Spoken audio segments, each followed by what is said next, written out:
Oi, eu sou a Nina e hoje eu vim falar sobre as minhas leituras de abril de 2021.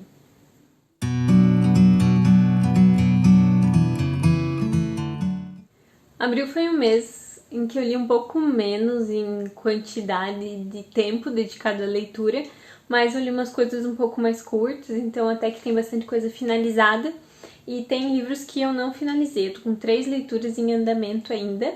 Então vamos começar. A primeira coisa que eu terminei foi o incrível, sensacional, 5 estrelas pra mim, Olive Kitteridge, da Elizabeth Strout. Eu li em e-book, então eu vou deixar a capinha aqui.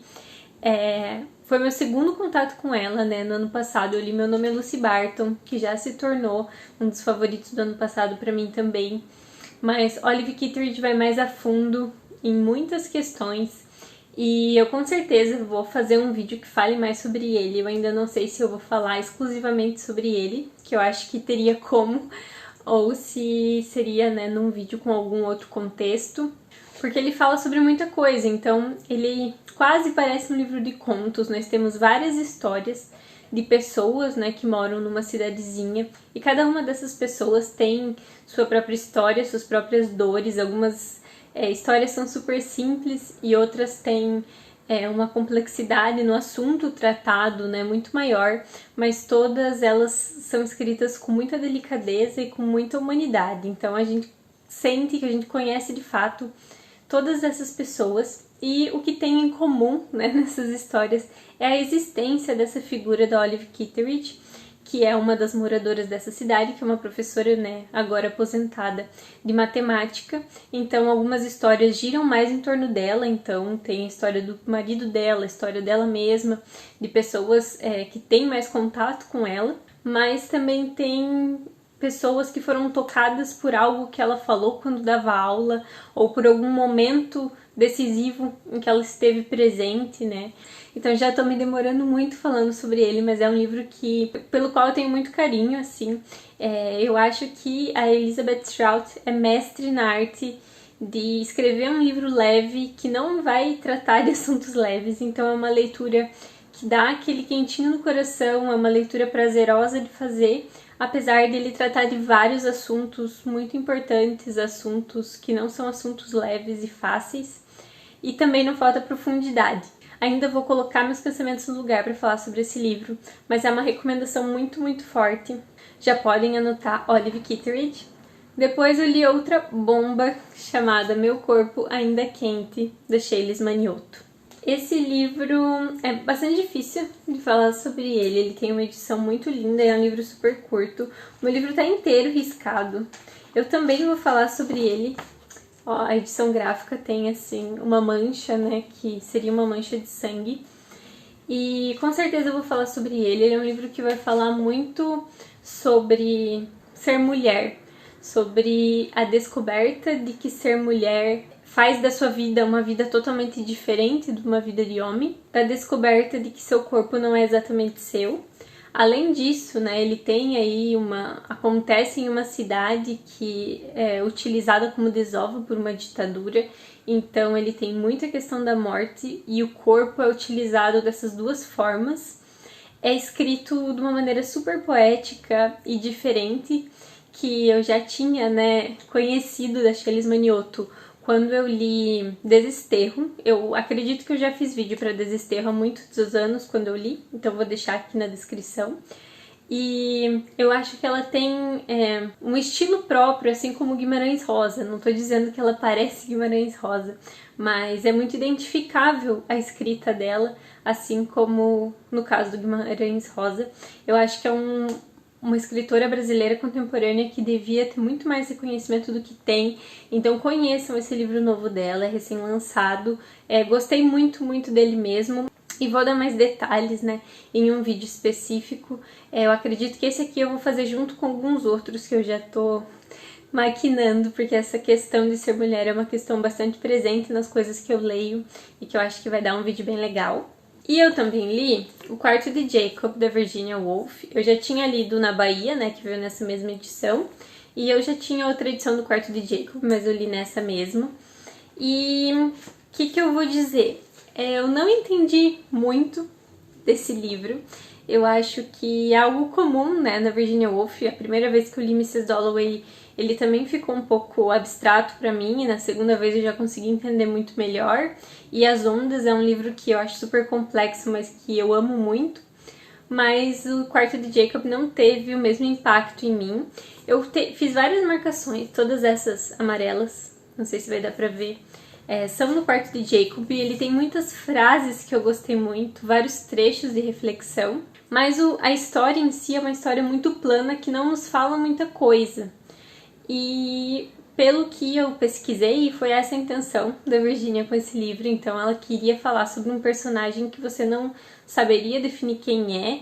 E, enfim, eu acredito que ela conseguiu, porque é mais ou menos isso, né? São descrições sobre essa pessoa, que é o Jacob, que não são suficientes para delimitá-lo. Então você não chega a conhecê-lo de fato. Você está acompanhando ali a vida dessa pessoa sem saber quem ela é no fundo. E isso não foi uma coisa que mexeu comigo, que me atraiu. Então foi uma leitura que ficou bem cansativa ali, mais pro final. Teve um trecho no meio que eu tava gostando muito e depois decaiu de novo. Então não é uma leitura que eu recomendo para quem ainda não conhece Virginia. Eu acho que é mais pro caso de quem gosta das obras dela, né, e quer ler todas e conhecer. Enfim, foi um livro do qual eu não gostei muito. Outro livro que eu finalizei foi Onde Está Daisy Mason, da Cara Hunter. É um livro policial em que uma criança desaparece numa festa que está sendo dada na própria casa. E aí começam a aparecer várias coisas suspeitas, né? Então, como que ninguém viu que essa menina desapareceu?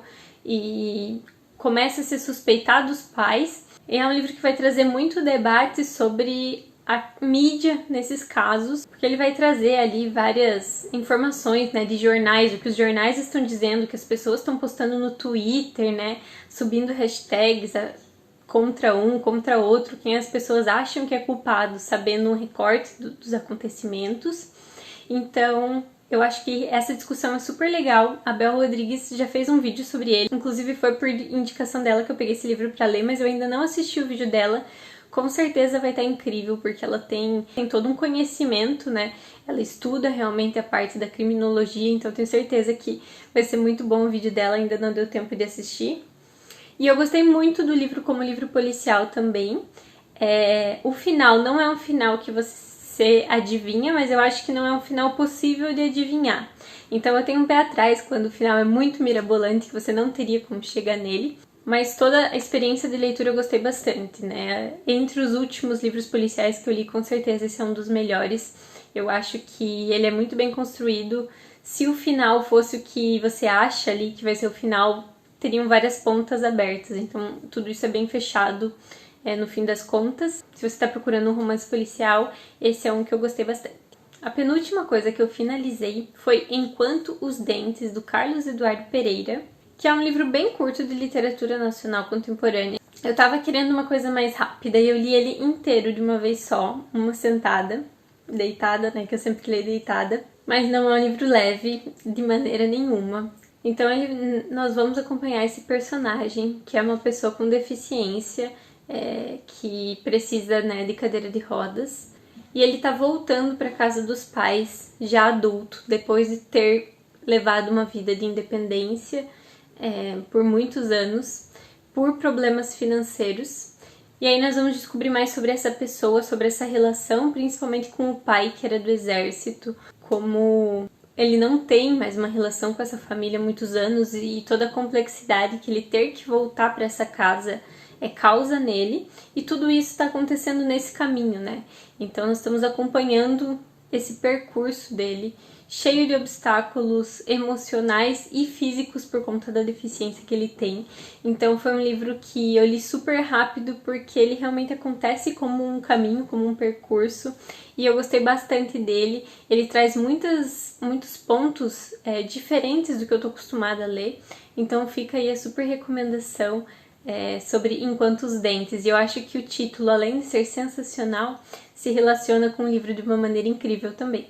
E a última coisa que eu finalizei foi Jockey, da Matilde Campilho, um dos livros que chegou, né? Quem ainda não assistiu o vídeo dos livros novos, eu vou deixar aqui embaixo. Eu dei spoiler lá de que provavelmente esse seria um dos próximos a pegar, né? Eu tô tentando ler poesia todo mês. E eu não gostei muito dele. Eu tinha uma expectativa muito alta, não sei por que motivo eu achava que eu gostaria muito desse livro. E poesia é uma das coisas mais pessoais que existe, né? Eu acho que é uma das coisas mais difíceis de saber se alguém vai gostar ou não. Eu tenho várias pessoas que têm gosto literário muito parecido comigo, mas com poesia não é bem assim, né? Poesia ou pega ou não pega. E nesse caso não é que eu não gostei de nenhuma, né? Tem várias marcações, todas essas que estão marcadas eu gostei. Algumas dessas eu gostei bastante, outras eu gostei. E, enfim, algumas só não mexeram muito comigo, então foram poesias ok. Mas eu me incomodei muito com a mistura do inglês. Tem várias poesias que usam frases em inglês no meio e essa é uma coisa que eu não gosto particularmente. Então, era uma coisa que já me desanimava na poesia quando ela tinha isso. É algo que o Caio Fernando Abreu também faz em alguns contos dele, né? Mas é questão de gosto mesmo. Pra mim não funciona muito bem. E tem muitos casos aqui. Então, eu penso que talvez possa ter sido isso que me atrapalhou. E eu acho que se eu soubesse que ela escrevia dessa maneira, talvez eu fosse com menos sede ao pote. Mas enfim, me conta aqui se você já leu esse livro, se você gosta, né? Se você... O que você acha das poesias da Matilde Campilho. E enfim, eu acho que é sempre válido, né? Até tiveram várias que eu gostei bastante. Mas, num geral, quando a gente tá falando assim de livro de contos e de poesia, eu faço uma média. E na média ele não foi um livro assim que mexeu comigo. E foram essas as coisas que eu finalizei. E aí eu ainda tô com 3 em andamento, como eu tinha comentado. Tô muito tagarela, né? Esse vídeo vai ficar enorme. Um dos que eu tô lendo é o Crônica da Rua 513.2, do João Paulo Borges Coelho, que é o livro que eu tô lendo pro clube que eu participo. Eu tenho encontro sobre ele no dia 15, então eu tenho mais 15 dias para lê-lo. E eu ainda estou na página 75, então eu vou ter que dar uma pegada melhor nesse livro nos próximos dias. Mas não é que eu não esteja gostando, é que ele é um livro bem diferente. Ele é um livro de realismo mágico, eu diria. Só que a escrita dele não é uma escrita comum e convencional. Ele vai falar a respeito ali de um momento histórico do Moçambique que eu não conhecia. Então ele vai fazer esse retrato histórico de um período que eu não conheço. Então é um pouquinho mais lento mesmo, mas venho contar pra vocês o que eu achei quando eu finalizar. Também tô lendo Guerra e Paz, né? Faltam, no momento, eu tô na página 840. Faltam umas 5 páginas, eu acho, pra eu acabar a segunda parte. Então daí já vou para a terceira e a segunda parte do segundo tomo, tá? E o segundo tomo tá, assim, sensacional pra mim. Eu não consigo parar de ler quando eu começo. Tá muito, muito bom. Eu gostei muito mais do segundo tomo do que do primeiro tomo. E não é que eu não tivesse gostado do primeiro, mas pelo primeiro certamente não se tornaria um dos livros da minha vida, sabe? Eu acho que todo Calhamaço é uma jornada, mas ele tava sendo uma jornada de descoberta. E aqui no segundo tomo ele tá sendo uma jornada sensacional pra se tornar um livro que vai ser bem importante pra mim. Então, ainda tem muito chão pela frente pra eu falar, né? Mas quando acabar o segundo tomo eu venho comentar com vocês. E por fim, mas não menos importante, o último livro que eu tô lendo, eu já tô em 60% mais ou menos, se chama O Impulso. Não vou me lembrar o nome da autora, mas eu vou deixar a capinha aqui. Que eu vi a Pan Gonçalves lendo num vlog e fiquei muito curiosa porque ela falou que ele tratava ali a respeito da maternidade, mas que ele também tinha um mistério, então eu achei que ele seria um desses livros que prendem muito, e é o caso. E algumas coisas que eu já sabia pelo que ela falou, né, é que é um livro que vai retratar várias mulheres da mesma família, né, várias gerações, e questões que todas elas vão tendo com a maternidade, com o que o mundo espera delas como mães, e isso procede. Mas o livro não é exatamente sobre isso. Então nós temos uma mulher que vai ser a principal e a questão dela com a maternidade vai ser mais detalhada do que as demais e é em torno dessa mulher que vai girar o mistério, né? Que é algo que acontece ali no começo do livro e vai se desenrolando. E eu não tenho nada a reclamar a respeito da escrita e das histórias. Eu acho que ele traz muitas questões incríveis e relevantes e a escrita é sensacional, ele prende muito, você quer muito saber o que vai acontecer.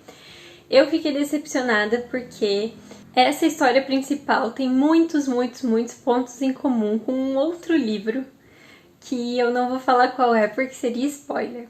Então, eu acredito, né, que a Pan não comentou sobre essa questão, sobre esse outro assunto que está relacionado com a maternidade, mas não apenas ela.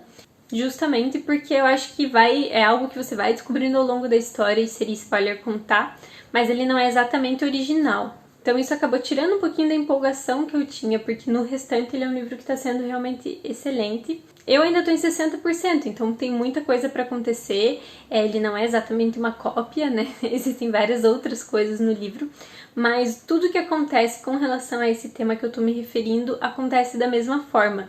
Então eu passei ali uns 30% já sabendo o que viria a seguir se continuasse seguindo o que acontecia no outro livro, e isso acontece. Enfim, se você já leu, né, comenta comigo, de preferência no privado, né, lá no Instagram.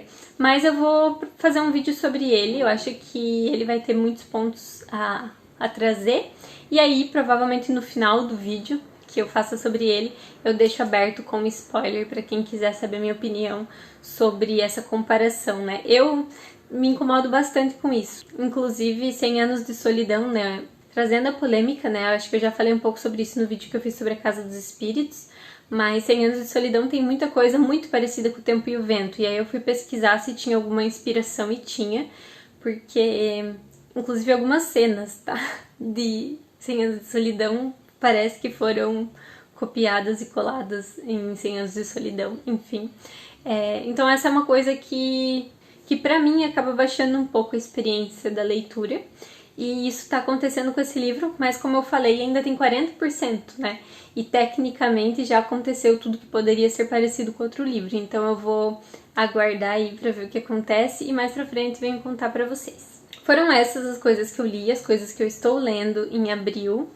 Desculpem se esse vídeo ficou enorme, mas eu não sei quando que eu vou conseguir falar, né, bem em detalhes sobre alguma dessas coisas, então eu quis adiantar. Me contem o que vocês leram, se vocês já leram alguma dessas coisas, se vocês têm indicação desses autores pra mim. E a gente se vê no próximo vídeo.